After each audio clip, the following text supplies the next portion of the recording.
Islomlashgar boshi deb atalgan sizni nomingiz O'zbekni asl farzandi Ibrohimbek Qo'rboshi.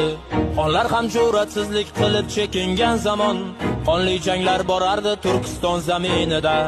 Qoyinlar saf tortishib o'tganda dushman tomon, asl sher yurak bo'b yashash bor ekan taqdirida.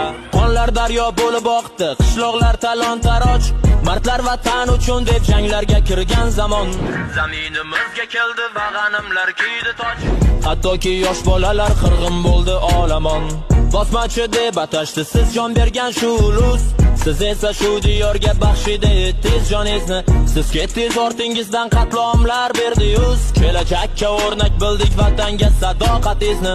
Oyog'ingiz ostida har qadamda xavf-xatarlar, vatanni darvozasini ochdi yovga nag'arlar. Siz ko'targan ilk bayrog'in qoyinlar ag'dararlar, vatanni sotdilar tab tortmasdan oq padarlar. So'raganingiz faqat erku ozodlik edi, ba'zi bir